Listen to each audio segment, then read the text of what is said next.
जय हिंद दोस्तों, स्वागत है आपका द एक्सपीरियंस मैटर्स के नए एपिसोड में। आज जो गेस्ट हमारे साथ जुड़े हुए हैं उनका एक्सपीरियंस इतना वास्ट है कि अगर आप अपनी एंटरप्रेन्योर जर्नी शुरू करना चाहते हैं वो आप इनसे सीख सकते हैं। आप अगर एक मोटिवेशन स्पीकर बनना चाहते हैं वो आप लर्न कर सकते हैं, और एक बुक कैसे लिखनी है वो भी आप इनसे सीख सकते हैं। तो आइए स्वागत करते हैं राजीव सर का। राजीव सर, स्वागत है आपका द एक्सपीरियंस मैटर्स में। Sir, thank you Ravi, thank you for giving me this opportunity. Thank you sir. हमारे पॉडकास्ट का, जैसे मैंने बताया, कि एक फॉर्मेट ऐसा है कि हम लोगों के एक्सपीरियंसेस दूसरे ऑडियंस तक पहुंचाते हैं ताकि उनके एक्सपीरियंसेस से कुछ सीख सके। इसीलिए इस पॉडकास्ट का नाम द एक्सपीरियंस मैटर्स है। तो सर, हम शुरू करते हैं आपकी जर्नी से। आप प्लीज़ बताइए कि आपका बैकग्राउंड क्या है, कहाँ से आप आते हैं और यहाँ तक कैसे पहुँचे हैं सर। Thank you Ravi. ये सवाल बड़ा अच्छा और बड़ा मुश्किल होता है किसी के लिए भी जवाब देना। तो मैं दिल्लीइट हूँ, born and brought up in Delhi. Okay. मेरी स्कूलिंग, कॉलेज, सारा एजुकेशन, जितने भी मैंने जॉब किए वो सब दिल्ली से ही है। मेरी मदर प्रॉपर पुरानी दिल्ली से हैं, तो इसलिए मैं और भी ज़्यादा कनेक्टेड हूँ यहाँ से। ओके। काम सिर्फ दिल्ली में किया। सो मैं कहाँ से आता हूँ उसका बड़ा सिंपल सवाल है कि आई एम अ दिल्लीइट। राइट। और मैंने अपनी जर्नी की शुरुआत करी सीज फायर से। एक फायर एक्सटिंग्विशन कंपनी है, सब लोग जानते हैं। और उस ज़माने में शुरुआत करी थी जब वो एक नई कंपनी थी, तो और डायरेक्ट सेल्स और डायरेक्ट मार्केटिंग का रेवोल्यूशन इस देश में उस कंपनी के दौरान आया। Right. तो मेरी बेसिक ट्रेनिंग आप समझिए कि सीज फायर में हुई, सेल्स की, कस्टमर रिलेशन की, लोगों से बात करने की, प्रोडक्ट प्रेजेंटेशन देने की। राइट। एंड वहाँ से जर्नी शुरू होके वो सेफ्टी एंड सिक्योरिटी की फील्ड में आते आते मैंने I think I have spent 32 years in this field now. Great. So आपने बोला कि आप फायर से शुरू करके सेफ्टी सिक्योरिटी फिल्म, मैंने आपके प्रोफाइल में भी पढ़ा है सर, आप अभी एंटरप्रेन्योरशिप में भी हैं, मोटिवेशनल स्पीकर में भी हैं। उसके बारे में थोड़ा जानते हैं, आपकी एंटरप्रेन्योर जर्नी कैसी रही, कैसे शुरू किया, बाय एंटरप्रेन्योर, बिकॉज आप जॉब से निकल के एंटरप्रेन्योर की तरफ क्यों गए? तो रवि, हम लोग दो तरीके की एरा में जीते हैं। एक एरा है प्री कोविड एरा और एक एरा है post Covid era. I think everything in life in दो चीज़ों में डिवाइडेड है। बट मैं एंटरप्रेन्योर कैसे बना, उसका क्यों एंटरप्रेन्योरशिप में आया, उसका बैकग्राउंड ये है कि मैं I have held very senior position, मतलब P&L मैंने हैंडल किया है आई थिंक सिंस 2005 2006, जब से मैं CEOs और MD वाले रोल में गॉड हैज़ बीन काइंड। तो मैं जब से वो लार्ज ऑर्गेनाइजेशंस के सेटअप को मैनेज कर रहा था। राइट। अब ड्यूरिंग कोविड ऐसा था कि obviously incidentally little before Covid मैं एक जॉब स्विच किया था, एंड देन कोविड हो गया, वो सब हो गया, it didn't work. Right. Then this idea of entrepreneurship came. तो क्योंकि मेरा पुराना एक्सपीरियंस ऑपरेशन से रिलेटेड है, तो जो एंटरप्रेन्योरशिप के लिए मैं गया, फ्यूल डिलीवरी, जिसमें कि diesel, that company deliver diesel at the door step. तो एक कॉन्सेप्ट भी नया है, ये लोगों ने सुना नहीं था। और इसका ओरिजिन कोविड में ही हुआ कि वन ऑफ द को founders when he called me, and उनका ये आइडिया था कि जब सब कुछ घर पे आ सकता है तो पेट्रोल क्यों नहीं आ सकता। करेक्ट। तो और इसके बारे में पता किया गया, जानकारी करी मिनिस्ट्री में। ऑब्वियसली एक्सेस सब कुछ रिस्ट्रिक्टेड था एब्सोल्युटली कोविड के दौरान। तो ये पता चला कि आप पेट्रोल, क्योंकि बहुत हाईली इन्फ्लेमेबल होता है, इसलिए पेट्रोल नहीं हो सकता और डीजल को किया जा सकता है। और सरकार ने ऐसा एक पायलट प्रोजेक्ट पहले भी किया ही था। ओके। तो वो वहाँ से बात शुरू होते होते और एंटरप्रेन्योरशिप की जर्नी शुरू हुई। ऑपरेशंस थे, कस्टमर रिलेशनशिप था, ब्रांड बिल्डिंग था। ये कुछ एरिया हैं जो मैंने इसकी रिस्पॉन्सिबिलिटी ली इस एंटरप्रेन्योरशिप में with other 2 co-founders, and it's going on well. अच्छा चल रहा है। The fuel delivery is doing well. But I must say sir कि जब आपने शुरू किया होगा, because fuel delivery is a very critical task. ठीक है, आप फूड डिलीवरी करो और बाकी सब ग्रोसरी डिलीवरी करो, it's very easy to do this. जब फ्यूल डिलीवरी की बात आती है, ये बहुत ही रिस्की हो जाता है in terms of safety, because बहुत ही हाईली इन्फ्लेमेबल है, चाहे वो डीजल हो चाहे पेट्रोल हो। तो इसको आपने जब परसू किया आगे, तो आपको क्या क्या डिफ़िकल्टीज आई और आपने उसको कैसे ओवरकम किया उन चीज़? Like maybe there may be definitely, I am sure that not from the personal और this thing perspective, from the government perspective face कि इसका अप्रूवल लेके आओ, उसका अप्रूवल लेके आओ, फिर जो आपने टैंक्स बनाए होंगे there should be of some standards, ऐसा कुछ। तो वो कैसे आपने ओवरकम किया? तो रवि, इसमें ऐसा है कि डिफ़िकल्टीज़ को नहीं कहना चाहिए। ये प्रोडक्ट ही अपने आप में बहुत ही रेगुलेटेड है, बहुत ही कंप्लायंस ओरिएंटेड है। सो आप जब ऐसी किसी बिजनेस में, ऐसे किसी काम के लिए आप जाते हैं, तो आपको मेंटली इसके लिए प्रिपेयर होना पड़ता है कि ये बहुत ही रेगुलेटेड प्रोडक्ट है। So when I am saying regulated, उसके दुनिया भर के SOPs हैं, प्रोटोकॉल्स हैं, वो सब आप फॉलो करिए तो आसान हो जाएगा। आप कोई भी काम करने जाएंगे, अगर गवर्नमेंट की रेगुलेशंस को आप फॉलो नहीं करेंगे तो वो नहीं कर सकते। Like was this diesel delivery also. On the other hand, yes, एक एक्स्ट्रा जो एस्पेक्ट है इसमें, वो जो सेफ्टी की आपने बात करी है। सो इस ऑर्गेनाइजेशन में जितने भी लोग काम करते हैं, चाहे वो बाउज़र कहते हैं, जो टैंकर जिसमें डीजल डिलीवर होता है उसको बाउज़र बोला जाता है। तो बाउज़र चलाने होते हैं या फ्यूल हैंडलर होते हैं, 2 लोग होते हैं हमेशा गाड़ी में, तो दोनों हैज़मैट ट्रेंड होते हैं। ओके। और वो रेगुलर प्रैक्टिस और रेगुलर मॉक ड्रिल्स वगैरह इस कंपनी में करी जाती हैं। और क्योंकि मेरा बैकग्राउंड सेफ्टी सिक्योरिटी वाला है, तो ये सारी चीज़ों को बहुत अच्छे से मुझे समझ भी आता है और कैसे करना चाहिए वो भी समझ आता है। तो सारे कंप्लायंसेस को बहुत ही अच्छे से फॉलो किया। टफ था, डिफ़िकल्ट था, चैलेंजिंग था, क्योंकि बहुत सारी चीज़ें थी। करेक्ट। और प्रोडक्ट अपने आप में बहुत चैलेंजिंग है। Safety of carrying this product from place A to place is one. दूसरा इसका स्टोरेज, क्योंकि जो गवर्नमेंट ने जिस कैटेगरी में हमारे जैसे लोगों को डाला रिटेल सेल्स के अंदर, तो हमारे पास स्टोरेज की कोई सुविधा नहीं है। करेक्ट। कर भी नहीं सकते, उस वहाँ पे कर सकते थे। तो स्टोरेज कैसे होगा? जब नॉन ऑपरेशनल होगा तो स्टोरेज कैसे होगा? और एक्चुअली नॉन ऑपरेशनल ड्यूरेशन में डीजल को कैसे स्टोर किया जाए, इस सब में ही गवर्नमेंट को परमिशन देने में मेरे ख्याल से 8 महीने लगे। बाकी सारी चीज़ें थी, 8 महीने इसलिए लगे क्योंकि कोविड भी था। करेक्ट। तो सारी चीज़ें स्लो पेस पे होती थी, लेकिन बहुत सारी चीज़ें में इसमें कंप्लायंस करना पड़ता है शुरू में, before, during and after process. But regulations हैं, कंप्लायंसेस हैं, वो तो आपको हर बिजनेस में करने पड़ते हैं और करने ही चाहिए। Absolutely, absolutely. Sir, on your profile I have also seen motivational speaker. I wanted to know, I mean definitely for the audience benefit, बहुत सारे लोग मोटिवेशनल स्पीकर्स हैं, काफ़ी लोग हैं जिनको मैं फॉलो भी करता हूं और आपने भी डेफिनेटली देखे होंगे। एक मोटिवेशनल स्पीकर के लिए जब वो प्रिपेयर करता है सेल्फ, खुद को किसी मोटिवेशनल स्पीच के लिए, कुछ ऐसे डिलीवरी के लिए बहुत प्रिपरेशन करती है। फर्स्ट क्वेश्चन के आप खुद को कैसे उस चीज़ को, definitely you have a vast experience of 30+ years, 3 decade का एक्सपीरियंस है, that is a different matter, but फिर भी there may be some specific things which you are preparing yourself, and how this has been started and how you are preparing. Ravi, public speaking का शौक मुझे बचपन से है। Okay.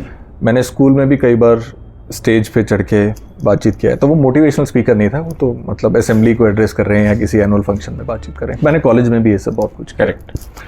लेकिन जब मैं सीज़फायर में था, then I had the opportunity कि प्रोडक्ट ट्रेनिंग को मैं बहुत अच्छे से करूं। और वहाँ पे एक हमारे बॉस हुआ करते थे, वो बहुत ही ज़्यादा इन्फ्लुएंशियल, बहुत ही एनर्जेटिक, बहुत ही मोटिवेटेड रहने वाले। तो एक ट्रेनिंग के दौरान उन्होंने हमें एक बात बताई कि मुझे जब भी कोई बड़ा प्रेजेंटेशन, बड़ा कॉल के लिए जाना होता है, तो मैं ना अमिताभ बच्चन की मूवी देखता हूँ एक दिन पहले। ओके। और वो लगते भी ऐसे एकदम अच्छे थे। अमिताभ बच्चन का आधा हिंदुस्तान, आधी दुनिया फ़ैन है, आधे से ज़्यादा ही हो गए। तो मेरे को ना वो बात उस दिन समझ आई। And to be honest and speaking on the camera, कि मुझे आज भी कोई बड़ा ऐसा लगता है ना कि कल कुछ बड़ी चीज़ करनी है या बहुत लोगों के सामने बोलना है, तो मैं कोई ना कोई अमिताभ बच्चन की मूवी देखता हूँ। ये मेंटली प्रिपेयर करने के लिए। ऑफ कोर्स आप उसके लिए थ्योरेटिकली या प्रोफेशनली तो आप उस सब्जेक्ट के बारे में और जानना चाहते हैं, पढ़ना चाहते हैं, बट मुझे ऐसा लगता है कि अगर आपको वो अंदर से एक वो मोटिवेशन है ना दैट आई मतलब मुझे बोलना ही है जाके। इसमें एक और बहुत बड़ी चीज़ का इफेक्ट है जो मेरे लिए मैटर करता है, मैं नहीं जानता और लोगों पे इसका कितना, how you dress up yourself, right, वो बहुत ही इंपॉर्टेंट है। आजकल हम ट्रेंड देखते हैं। इंसिडेंटली जब मैं ये एंटरप्रेन्योर जर्नी के दौरान रहा तो मैंने भी ना वो कैजुअली ड्रेसअप करना शुरू किया। करेक्ट। और शुरू से जितने साल हमने काम किया तो वो फॉर्मली ड्रेस करना चाहिए। सीज फायर की बेसिक स्कूल मेरा सीज फायर था, तो वहाँ टाई होना चाहिए। मतलब आप वो एक ज़माना आया था कि वो टाई को डायरेक्टली प्रोपोर्शनेट करते थे, यार तो सेल्समैन है tie, salesman was not a respectable job, but I am a born salesman, तो मेरे को ये कहने में कोई शर्म नहीं आती। तो वो हम इतने मेरे ख्याल से लगभग 30 साल फॉर्मली ड्रेस होते रहे, ये सब होते रहे। और आप स्टार्टअप करते हैं या धीरे धीरे ट्रेंड भी ऐसा हो रहा है कि आप टी शर्ट में और जीन्स में एंड स्पोर्ट शूज़ में आप ऑफिस जाते हैं। करेक्ट। तो मेरा ऐसा मानना है कि वो ना आपका एटीट्यूड भी कैजुअल कर देता है। Absolutely right. If you are dress up casually then you are talking casually, you are thinking casually, you are working casually. So किसी भी बड़े उसके लिए या किसी भी प्रेजेंटेशन के लिए या किसी भी टॉक के लिए अगर आपको जाना हो, you should dress at your best. उससे दो चीज़ें होती हैं for the new you know, for the younger, I can say there is a younger generation now, for the younger generation, कि जब आप बहुत ही अच्छे से ड्रेस होते हैं ना तो सामने वाला वैसे ही आपकी रिस्पेक्ट करता है, उसको थोड़ा सा इन्फ्योरिटी कॉम्प्लेक्स हो जाता है। करेक्ट। तो आप अपनी प्रेजेंस से आप एक वहाँ पे ऑरा बना दीजिए अपना, correct, and people will listen to you. But उस सब्जेक्ट के बारे में, उस टॉपिक के बारे में आपको डेफिनेटली बहुत अच्छे से पता होना चाहिए। तैयारी भी ज़रूर करनी पड़ती है। इट ऑल्सो डिपेंड्स कि आप उसको किसी ऑडियो विजुअल के साथ सपोर्ट कर रहे हैं या नहीं कर रहे हैं, और उसके अराउंड, उसके इर्द गिर्द, उसके सवाल जवाब के लिए भी आपको रेडी होना चाहिए। एब्सोल्युटली। क्योंकि अगर ऐसा हो कि सामने से कोई सवाल पूछे, और मेरे साथ ऐसा हुआ कि बहुत साल पहले मुझे एक सेमिनार में फ़िक्की में one of my father's friend invited मी कि तुम फायर का ये सब करते हो तो तुम फ़िक्की में आओ करके। हम चले गए। हमको लगा कि टाई सूटी तो पहनना है, और बड़ा इंटरेस्टिंग और बड़ा लर्निंग है। तो उन्होंने just to promote me, because I was a kid for him at that time, उन्होंने प्रमोट करने के लिए बहुत मुश्किल से सवाल पूछ लिया। और मुझे उसका जवाब नहीं आता था। Right. And then I had to set कि अच्छा sir, I will get back to you after I finish the you know after the conference is over. Right. So it was a flop show that way. So आप जिस topic पे बात कर रहे हैं उसकी मास्टरी आपको करना ज़रूरी है। मुझे ऐसा लगता है कि unless and until you do not feel very confident about what you are speaking, you should not speak, at least in the public forum. छोटी गैदरिंग में करिए, दोस्तों के साथ करिए, घर के सामने करिए, शीशे के सामने करिए। तो वैसे आप तैयारी करें, और but your preparation about the product, your subject, your topic is mandatory. So sir, but just I want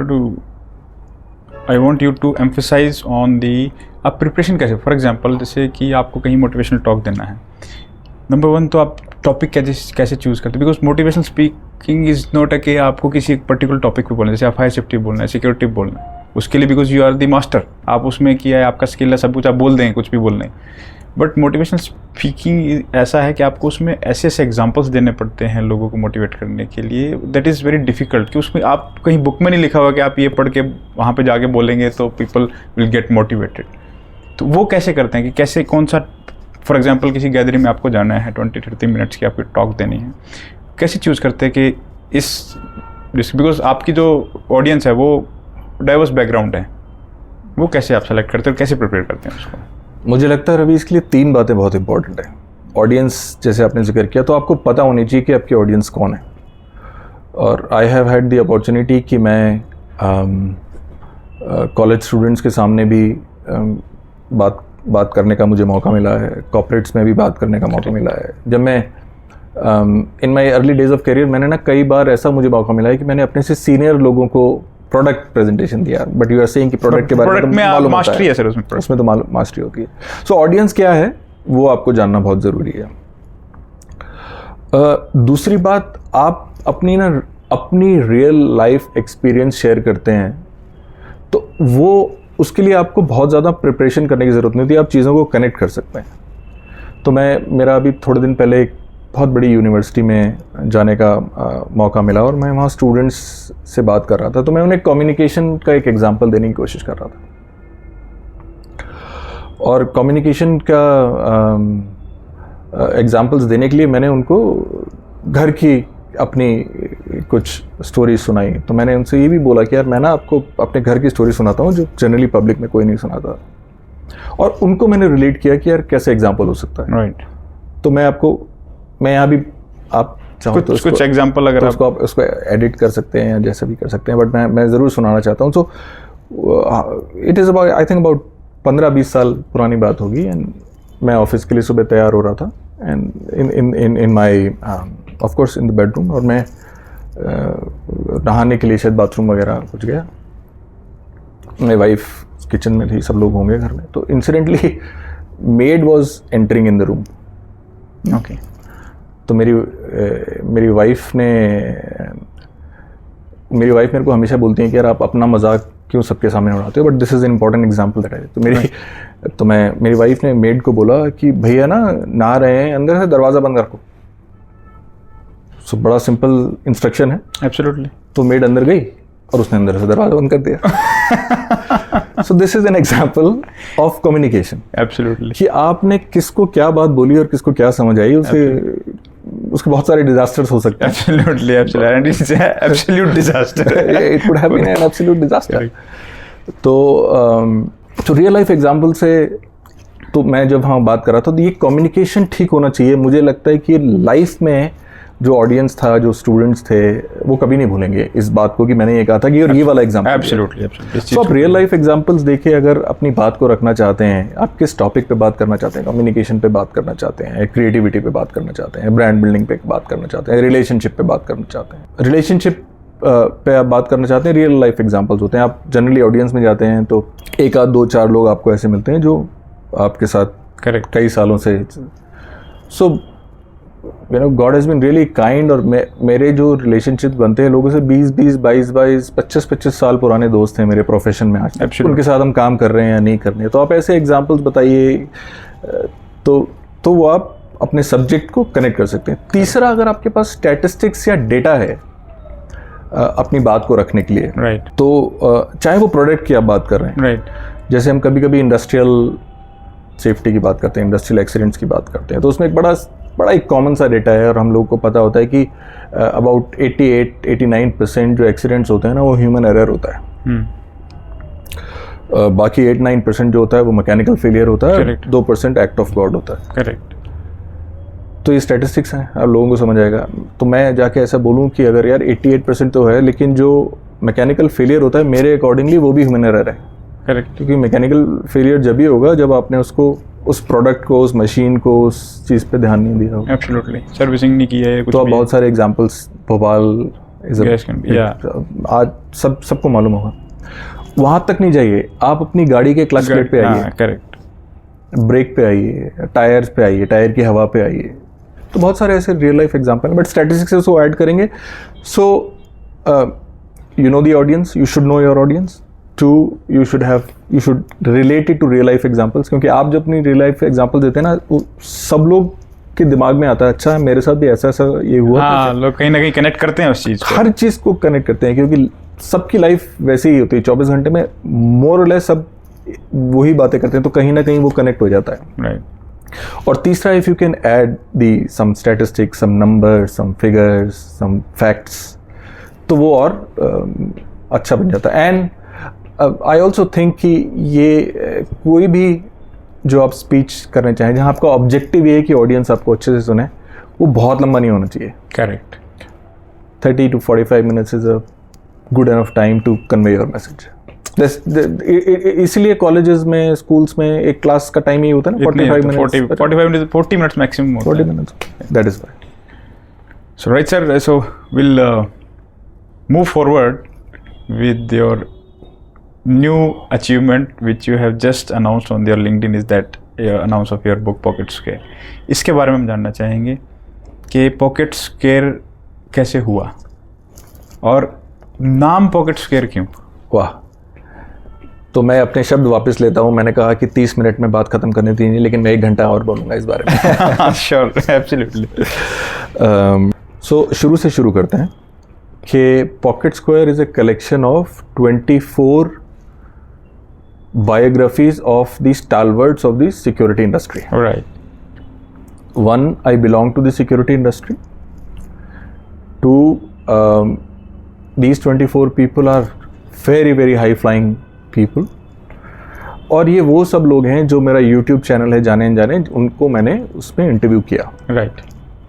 तो जैसे कि जाने अनजाने YouTube पे आप देखेंगे जाने अनजाने विद राजीव माथुर, अगर आप देखेंगे तो ये आएगा जाने माने लोगों की अनजानी बातें। करेक्ट। सो इसका जाने अनजाने का आइडिया कैसे आया? जब कोविड के दौरान हम सिक्योरिटी के डिस्कशंस कर रहे थे, वेबिनार्स कर रहे थे, security was the only department it was functioning. Correct, absolutely. The entire world was shut down. Absolutely, absolutely.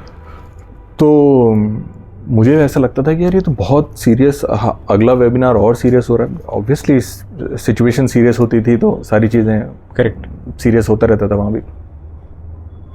तो मुझे लगा कि बहुत मोनोटोनस हो जाएगा, बहुत सीरियस हो जाएगा, कुछ अलग करना चाहिए। तो वो जाने अनजाने की शुरुआत हुई। और जाने अनजाने में आप नोटिस करें कि उन बातों का जिक्र होता है जो आप प्रोफेशनल लाइफ में किसी की नहीं देखते। एब्सोल्युटली। और जब ये सब हुआ तो ये इसका पहली बात है। दूसरी बात है, in last year in 2023 Covid ख़त्म हो रहा था, हम वापस आ रहे थे, तो my daughter and took me to the world book fair. Okay. और वर्ल्ड बुक फेयर में जाके उसने मेरे लिए 2 4 5 की नहीं, you should read this books, you should read this. तो मुझे पढ़ने का शौक बचपन में होता था, जब हम सुमन, सौरभ, चंदा मामा, साबू और चाचा चौधरी पढ़ते थे, या उसके बाद सिक्योरिटी का दुनिया भर का पढ़ डाला, इतने ये फायर पढ़ लिया, सिक्योरिटी पढ़ लिया, सेफ्टी पे, और I was never a reader. लेकिन लास्ट ईयर मुझे ये सब पढ़ने का, जब वो बुक्स आ गई तो मैं पढ़ने लगा और पढ़ने का शौक हुआ। तो मैंने मेरे ख्याल से पिछले साल में 14-15 बुक्स पढ़ी। Oh great. तो उसमें से मैं एक बुक पढ़ रहा था, और जहाँ मैंने पढ़ा कि सक्सेस करने के लिए जो सक्सेसफुल लोग होते हैं वो 3 चीज़ें लाइफ में करते हैं। Okay. शायद रॉबिन शर्मा ने ऐसा किसी किताब में कहा। उन्होंने बोला वो they read, they right and they run. Okay. Read, right, run. तो रीड मैं शुरू हो गया था, तो वो मैं किताब पढ़ रहा था, रनिंग इफेक्ट। श्वेता समोटा एक बहुत ही अच्छी ऑथर हैं। ओके। उनकी किताब है रनिंग इफेक्ट, जहाँ पे उन्होंने इस बात का जिक्र किया है। सो ग्रेट बुक श्वेता जी, अगर आप कभी देखेंगी इस चैनल, इस एपिसोड को, तो तो उसमें लिखा था रीड, राइट एंड रन। तो मैंने आई स्टार्टेड रनिंग ऑल्सो। और क्योंकि जब मैंने जाने अनजाने किया था तो I interviewed one mister Ramanjit Oberoi. Okay. Ramanjit Oberoi sir, an ex-banker, but he started running at the age of 54. Oh. और आज की डेट में उन्होंने मेरे ख्याल से 62 होंगे वो आज की डेट में, सारे मैराथन कर लिए हैं उन्होंने, साइकिलिंग करते हैं, माउंट एवरेस्ट के बेस कैंप में होके आ चुके हैं, यहाँ से जयपुर, जयपुर से आगरा, आगरा से दिल्ली साइकिल पे आ गए। तो ये स्टोरी मैं उनके बारे में सुन रहा था, तो मुझे लगा कि यार वो 54 में शुरू कर सकते हैं, मैं तो 51, 52 में शुरू कर ही सकता हूँ। एब्सोल्युटली। तो रीड हो गया, रन हो गया, राइट रह गया। तो आपने रनिंग शुरू किया 51 में? हाँ। ओके। लास्ट ईयर मैंने रनिंग शुरू किया। तो रीड, राइट, रन तीनों चीज़ें करी मैंने 2023 में। हाँ। तो वैसे तो मुझे लगा कि यार लिखना क्या है, कंटेंट कहाँ से आएगा, क्या नहीं आएगा। तो यही सारी चीज़ों को जब आप बार बार देखेंगे यूट्यूब के चैनल जाने अनजाने में, तो बहुत ही मोटिवेशनल है। मैंने कहा इसको एक किताब के उसमें भी कन्वर्ट किया जाए, और क्योंकि कंटेंट थोड़ा सा अवेलेबल है तो लिखने में बहुत दिक्कत नहीं होगी, तो ऐसे किताब बनी। तो सर नाम पॉकेट स्क्वायर क्यों, ये बताइए। तो जैसा मैंने अभी थोड़ी देर पहले आपको बताया है कि फॉर्मली ड्रेस करना मुझे बहुत पसंद है, अच्छा भी लगता है। सो टाई सूट से पॉकेट स्क्वायर, तो मेरी एक जनरली आदत सी बन गई जब मैं फॉर्मली ड्रेस करता हूँ, चाहे मैं वेस्टर्न फॉर्मल पहन रहा हूँ, चाहे इंडियन एथनिक फॉर्मल पहन रहा हूँ। तो 2 चीज़ें हुई कि जब हम जाने अनजाने की शूटिंग कर रहे थे तो उसके दौरान और यहीं बैठ के हम उसकी जूम पे होता था। राइट। तो I requested all my guest to be Indian ethnic attire की। टाई सूट में तो सभी ने आपको देखा है, बिजनेस सूट में आपने सभी को देखा है, बट उसके बारे में हम बात ही नहीं करेंगे। और ये आप जब हमसे इंटरव्यू करेंगे तो ऑफिस में से नहीं करेंगे, आप घर में से करेंगे या कहीं और से। राइट। तो वो जब हो गया तो आई रियलाइज कि ये 24 एपिसोड्स में ना मैंने 24 डिफरेंट पॉकेट स्क्वायर पहने। वाओ। और दूसरा तो जब मैं हमेशा लगाए रखता था कि पॉकेट स्क्वायर लगा रखता था, तो मेरे कुछ दोस्त हमेशा मेरे को ना PS ये पॉकेट स्क्वायर ऐसे ही चेट। But why actually the name of the book? When you see a pocket square it is only visible 20% 25% out of the pocket. Correct. लेकिन वो 70% ना अंदर है, एब्सोल्युटली वो दिखता ही नहीं है, पता भी नहीं चलता है। लेकिन जब आप किसी पॉकेट स्क्वायर को बाहर निकालेंगे तो उसका ना डिज़ाइन ही फ़र्क हो जाता है।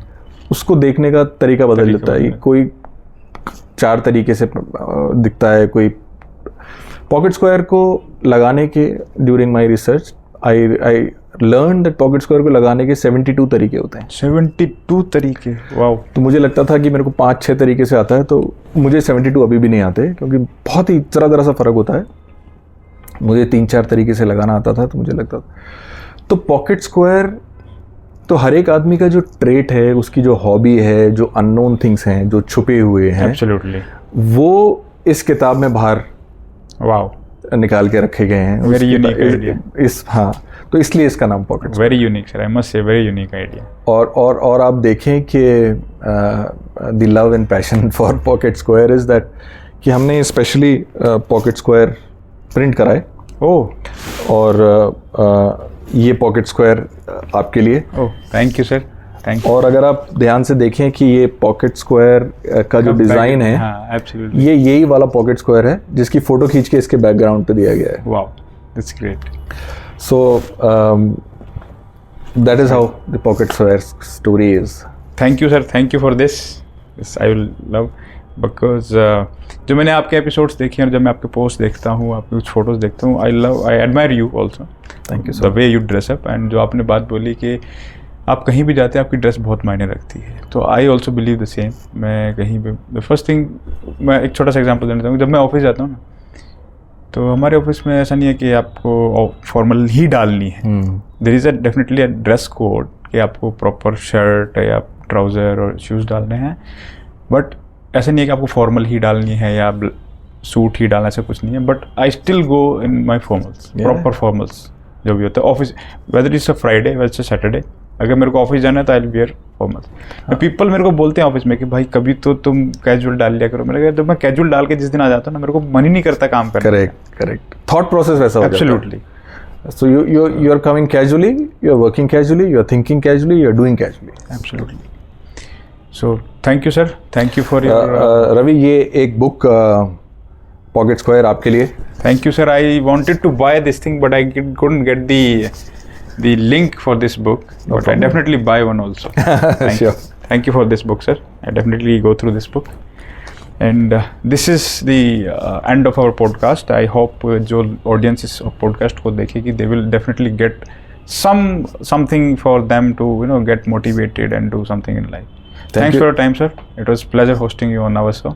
Thank you Ravi. Thank you for the opportunity. और बहुत मज़ा आया बात करके। And you must keep doing this because ये बहुत बड़ा एक स्ट्रेस बस्टर है, अपने ऑफिस के काम से रिलीव करने के लिए, स्ट्रेस करने के लिए, और लोगों से बात करना तो हमेशा अच्छा लगता है। Thank you so much.